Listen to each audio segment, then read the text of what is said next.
अस्सलाम वालेकुम dear students. आज हम ऑफिशियली अपना लेक्चर स्टार्ट करते हैं। कोशिश करते हैं कि मैक्सिमम अंडरस्टैंडिंग हो सके।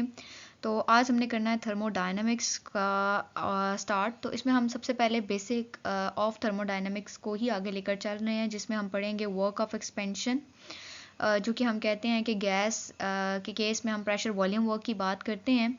और दूसरा हम करेंगे molar heat capacities of ideal gases, कैसे डिटर्मिन की जाती हैं, मोलर हीट ऑफ कैपेसिटीज़ होती क्या हैं। और इसमें 2 से 3 इंपॉर्टेंट रिलेशन लर्न करेंगे, जो कि पेपर पॉइंट ऑफ व्यू से भी बहुत इंपॉर्टेंट है। ज़्यादा बेटर यह है कि अपनी कॉपीज़ नोटबुक्स को साथ रखें और साथ साथ आप लोग बाय हैंड भी करते जाएं। कोशिश मैं करूंगी कि चीज़ों की आपकी बेहतर अंडरस्टैंडिंग हो सके। स्टिल अगर कोई कन्फ्यूजन हो तो आप पर्सनली मुझसे पूछ सकते हैं। तो सबसे पहले फर्स्ट टॉपिक की तरफ मूव करते हैं, जो कि है हमारे पास वर्क ऑफ एक्सपेंशन और प्रेशर वॉल्यूम वर्क। जैसा कि आप यहाँ पर एक डायग्राम में देख सकते हैं, बताया हुआ है कि गैस है सिलेंडर में जिसका वॉल्यूम V1 है। जैसे ही हम इसको कोई हीट प्रोवाइड करते हैं, work done by the system होता है और इसका वॉल्यूम इंक्रीज कर जाता है और न्यू वॉल्यूम V2 आ जाता है। और अगर सिलेंडर के कैरेक्टरिस्टिक्स की बात करें तो इनका एरिया क्या है, that is A centimetre square. Different हमने प्रॉपर्टीज़ बता दी, प्रेशर बता दिया। उसके बाद आता है कि जब हम वर्क कहते हैं तो वर्क को डिफाइन किया जाता है फोर्स इनटू द डिस्टेंस, जितना डिस्प्लेसमेंट हुआ है उससे हम इंडिकेट करते हैं। And what is force? As you know that pressure को अगर हम डिफाइन करें ना, तो प्रेशर होता है फोर्स पर यूनिट एरिया। तो अगर हम उसी रिलेशनशिप को रीअरेंज करें तो हमारे पास जो फोर्स होती है that will be equal to pressure into area. तो यही वैल्यू यहाँ पर पुट की हुई है। फर्स्ट इक्वेशन इसको नेम कर देंगे आप W is equal to P into A into DL। अगर हम फर्दर इसको देखें तो जो एरिया और जो डिस्प्लेसमेंट है, इन दोनों का जो प्रोडक्ट होता है वो किसके इक्वल होता है, वो चेंज इन वॉल्यूम को इंडिकेट कर रहा होता है। तो जिसको हम किससे रिप्रेजेंट कर रहे हैं, DV से इंडिकेट कर रहे हैं। तो change in the work delta W will be equal to P into DV आ गया। इसको आप इक्वेशन नंबर 2 नोट कर देंगे।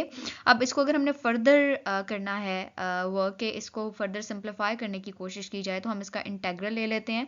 अब जो चेंज इन वॉल्यूम है, इसकी 2 लिमिट्स हैं। जो इनिशियल लिमिट है दैट इज़ V1 और जो फाइनल लिमिट है दैट इज़ V2। जब हम इसका DV का डिफरेंशियल लेते हैं, इंटेग्रल लेते हैं, तो वो किसके इक्वल होता है, इंटेग्रल ऑफ, हमारे पास कुछ मैथ्स के रूल भी आपने याद रखने हैं। जो integral of any quantity like DV या DP, ये हमेशा किसके इक्वल होता है, लिमिट्स V, और इसके ऊपर आप लिमिट लिख देते हैं higher limit and lower limit, like this. अब इसमें हमारे पास आ जाती है लिमिट, जब अप्लाई करेंगे तो V2 आएगा, यहाँ पर V2 माइनस V1 आ जाएगा। तो इसी को सॉल्व करते हुए यहाँ पर हमारे पास क्या आ गया, P into V2 minus V1 and V2 minus V1 is equal to delta V आ जाता है। नाउ अगर हम नेक्स्ट मूव करें इसको फर्दर, तो इसको आप इक्वेशन नंबर 3 का नेम कर देंगे। अब अगर हम इसको सॉल्व करें तो हमारे पास आ जाता है W is equal to P external into delta V लिखा जा सकता है। अब वर्क हमारे पास दो तरह के होते हैं, एक होता है वर्क ऑफ एक्सपेंशन और एक होता है वर्क ऑफ कंप्रेशन।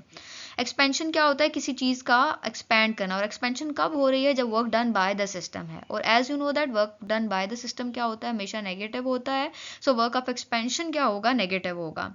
और कंप्रेशन क्या होता है, work done on the system होता है। तो work done on the system क्या होगा, पॉजिटिव होगा। तो ये जो हमारी फाइनल इक्वेशन है, depending upon the situation change हो जाएगी। अगर आपके पास work done by the system होगा तो इट विल बी नेगेटिव, और अगर ये work done on the system होगा तो इट विल बी पॉजिटिव। तो ये हमारे पास आ जाता है, जो हम कहते हैं ना, W किसके इक्वल होता है, P इंटू डेल्टा V के, जो कि आपने फर्स्ट लॉ ऑफ थर्मोडायनेमिक में भी स्टेट किया था। कैसे हमारे पास आता है, यह आ जाता है।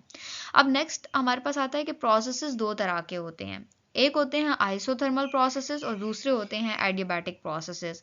हम इसी से रिलेटेड नेक्स्ट जो करेंगे, हम कहते हैं कि अगर हमने वर्क डन कैलकुलेट करना है ऐसे सिस्टम में जहां आइसोथर्मल रिवर्सिबल एक्सपेंशन हो रही है आइडियल गैस की, तो हम उसको कैसे कैलकुलेट कर सकते हैं।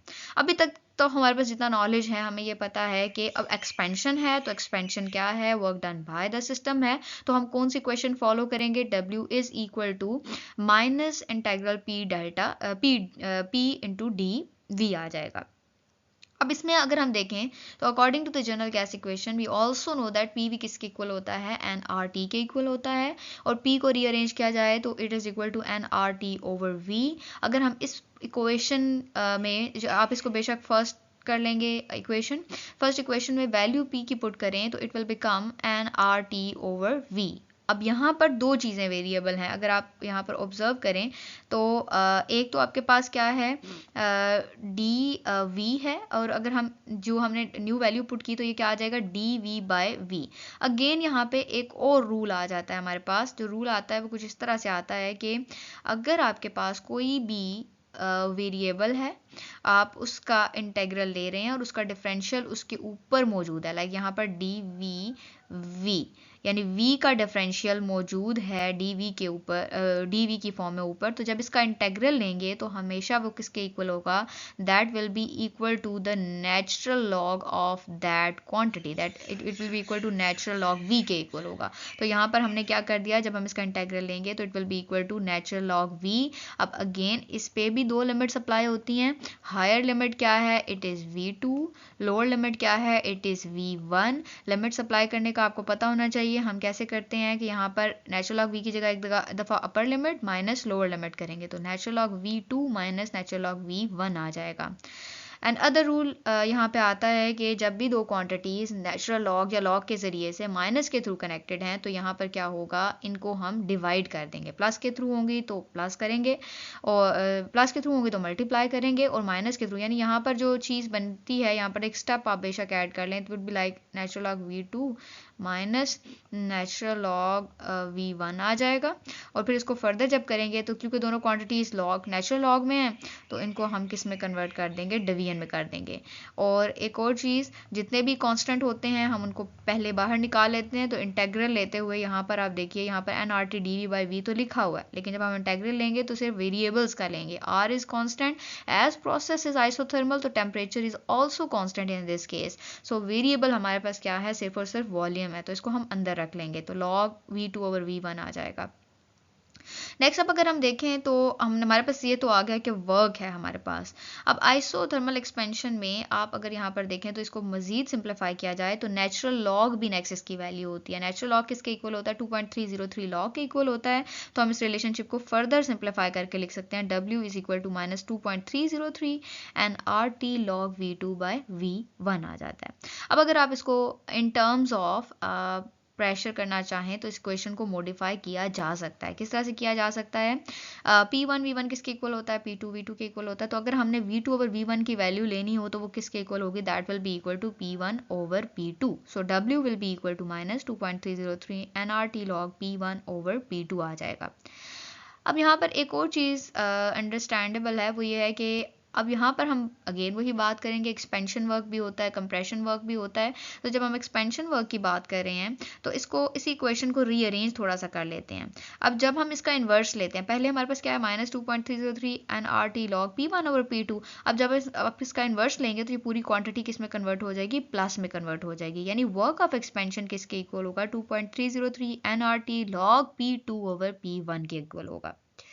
नेक्स्ट अगर हमने लेना है वर्क ऑफ कंप्रेशन, तो वर्क ऑफ कंप्रेशन में क्या होगा, हमारे पास उसी का ही आप समझ लें माइनस ले लिया या उसी को रीअरेंज करके हमारे पास जो कंप्रेशन का वर्क आएगा that will be equal to 2.303 n r t log P1 over P2।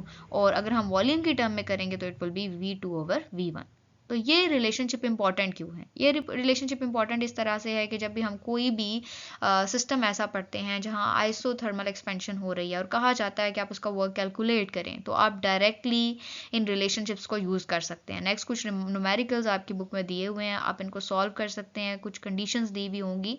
जैसे अगर मैं ये फर्स्ट एग्जाम्पल को उठाती हूँ तो वो कह रहे हैं calculate the work done if expansion is carried out reversibly. इस स्टेटमेंट को पढ़ के आपको अंदाज़ा हो जाना चाहिए यहाँ पर क्या पूछ रहे हैं, वर्क ऑफ एक्सपेंशन पूछ रहे हैं, और दिया हुआ क्या क्या है, नंबर ऑफ मोल्स दिए हुए हैं, प्रेशर दिए हुए हैं। तो यानी हमने प्रेशर वाली क्वेश्चन यूज़ करनी है और कौन सा वर्क फाइंड करना है, एक्सपेंशन। और आपको अभी थोड़ी देर पहले हमने ये फार्मूला डिराइव किया है जो कि क्या कहता है, फार्मूला कुछ इस तरह से है कि वर्क ऑफ एक्सपेंशन किसके इक्वल होता है, 2.303 n r t log P2 over P1 के इक्वल होता है। तो ये हम फार्मूला पुट करेंगे तो हमारे पास easily expansion, work of expansion आ जाएगा। कंप्रेशन फाइंड करना होगा तो वो आप इजीली फाइंड कर लेंगे। आई होप सो यहाँ तक क्लियर होगा, आप इन न्यूमेरिकल्स को सॉल्व कर सकते हैं। इसके बाद स्टूडेंट्स इसके साथ ही हम अगला टॉपिक कवर कर लेते हैं, that is molar heat capacities of ideal gas. Important है इसलिए कि इसमें से एक बड़ा कॉमनली क्वेश्चन आता है कि प्रूव करें Cp minus C we is equal to r. आपको ये पता होना चाहिए Cp किसको रिप्रेजेंट कर रहा है, मोलर हीट कैपेसिटी को। और जब हम Cp की बात कर रहे हैं तो एट कॉन्स्टेंट प्रेशर, एंड जब Cv की बात कर रहे हैं तो we are talking about at constant volume. इनको हम देखेंगे मोलर हीट कैपेसिटीज क्या होती हैं, इनको हम ऑब्जर्व करेंगे। अब question is what is molar heat capacities. Heat capacity क्या है? जब भी किसी सिस्टम को हीट हम प्रोवाइड कर रहे हैं उसका नतीजा क्या हो रहा है, टेम्परेचर बढ़ रहा है, इंक्रीज इन टेम्परेचर हो रहा है सिस्टम का। और कितना बढ़ रहा है, जितने नंबर ऑफ मोल्स होंगे उतने बढ़ेंगे, हमारे पास उसका टेम्परेचर बढ़ेगा। सो इसको हम मैथमेटिकली अगर एक्सप्रेस करें तो Q as you know that is representing heat. So Q is directly proportional to delta T, Q is directly proportional to N किसको इंडिकेट कर रहे हैं, नंबर ऑफ मोल्स को। अगर हम इसको कंबाइंड फॉर्म में लिखें तो इक्वेशन हमारी बन जाती है Q is directly proportional to N into delta T। और अगर हम प्रोपोर्शनैलिटी का साइन रिमूव करें तो इसको इक्वल में कन्वर्ट करेंगे तो हमारे पास कांस्टेंट C इंट्रोड्यूस हो जाएगा। C क्या है, मोलर हीट कैपेसिटी है यहाँ पर। और इससे हमारे पास ये कंक्लूजन आता है कि जितनी ज़्यादा हीट किसी भी सिस्टम को प्रोवाइड की जाएगी उतना ज़्यादा number of moles of gas का टेम्परेचर ज़्यादा होगा। तो यहाँ से हम हीट कैपेसिटी की एक डेफिनेशन भी एक्सट्रैक्ट कर लेते हैं। तो C we can say that is equal to Q over N delta T। और अगर हम इसको डिफाइन करें तो ये क्या है कि heat energy required to raise the temperature of 1 mole of gas through 1 degree temperature. यानी अगर हम N भी 1 रख दें, डेल्टा T भी 1 डिग्री रख दें, तो कितनी हीट जो है वो प्रोवाइड कर रहे हैं टेम्परेचर को रेज करने के लिए, that is basically molar heat capacity. Another very important factor is किसके यूनिट्स क्या हैं। तो Q का आपको पता है जूल यूनिट होता है, एन नंबर ऑफ मोल्स का यूनिट क्या आ जाता है, पर मोल आ जाता है, और केल्विन टेम्परेचर का यूनिट है। तो अगर हम इसको रीअरेंज करके लिखेंगे तो जूल पर मोल पर केल्विन आ जाता है। अब हम बात करते हैं कि जो हीट कैपेसिटी होती है वो कांस्टेंट प्रेशर पे होती है, वो कांस्टेंट वॉल्यूम पे होती है। इसको हम कैसे फाइंड कर सकते हैं? तो इसके लिए हम नेक्स्ट स्लाइड पे मूव करते हैं।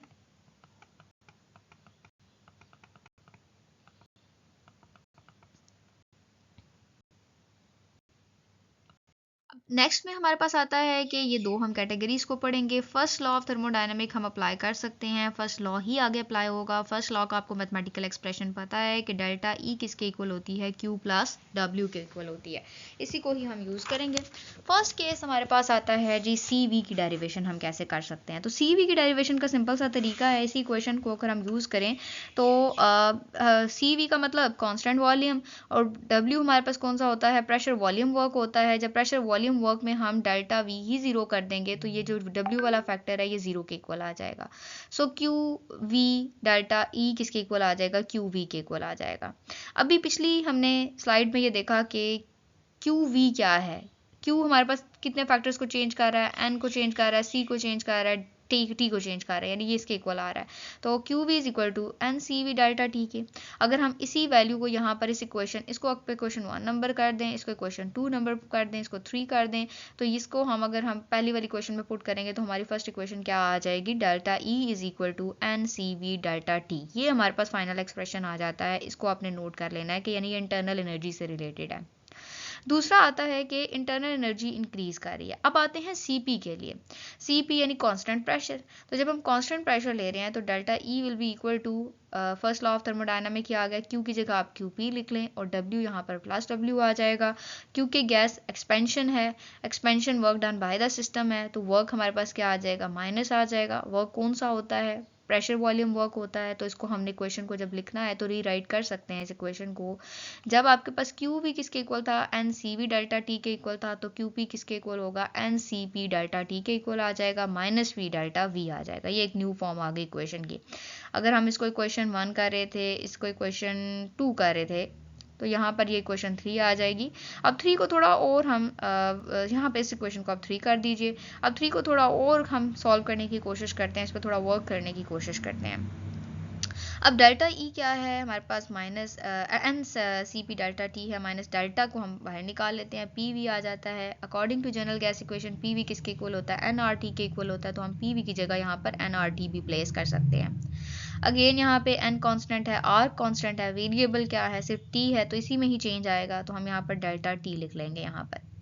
अगला हमारे पास आता है, इसको थोड़ा सा और फर्दर इस पर वर्क करें तो एट द कांस्टेंट, यहाँ पर इसको हम करते हैं टेम्परेचर दोनों केसेस में हमारे पास जब हम टेम्परेचर इंक्रीज कर रहे हैं दोनों केसेस में, तो डेल्टा ई क्या होगा, सेम होगा। तो इक्वेशन जो आ जाती है हमारे पास कुछ यूँ आ जाती है, हम कहते हैं कि delta e v n c P delta T minus n r delta t. अब इस इक्वेशन में जो डेल्टा ई वी है, इसकी जगह हम ये वाली वैल्यू पुट कर सकते हैं जो इक्वेशन 3 में हमने रखी थी। तो इसकी जगह हम यहाँ पर ये वैल्यू पुट कर देंगे, ई वी की जगह n c we delta t put कर देंगे। नेक्स्ट स्लाइड पे आप देखते हैं, यहाँ पर अब क्या हो जाएगा, यहाँ पर n c we delta t put किया। अब इधर से अगर आप ऑब्जर्व कर रहे हैं तो कुछ चीज़ें कॉमन निकल सकती हैं। पहली चीज़ क्या कॉमन निकल सकती है, एन कॉमन निकल सकता है। एन कॉमन निकालेंगे तो एन एन से कैंसिल हो जाएगा, यहाँ पर पीछे क्या रह जाएगा, C we delta T C P delta T minus R delta T. तो डेल्टा टी भी आप कॉन्स्टेंट निकाल सकते हैं, यानी दो काम कर सकते हैं। एन डेल्टा टी को कॉमन निकाल लीजिए, इस राइट साइड पे और लेफ्ट हैंड साइड पे दोनों एक दूसरे को कैंसिल कर देंगे। जैसे कि यहाँ पर आ जाएगा, I think it's apparently clear, इस पर इतना ज़्यादा डेप्थ में जाने की ज़रूरत नहीं है। तो ये क्या आ जाएगा, C we is equal to C P minus R. थोड़ा सा रीअरेंज करेंगे तो R is equal to C P minus C V. A very important relationship, अक्सर आता है कि प्रूव करें कि C P minus C we is equal to R. तो बड़ा एक सिंपल सा रिलेशनशिप है, आपने इसको 2 से 3 दफ़ा प्रैक्टिस करना है, आपका ये काफ़ी अच्छा स्ट्रॉन्ग हो जाएगा कॉन्सेप्ट।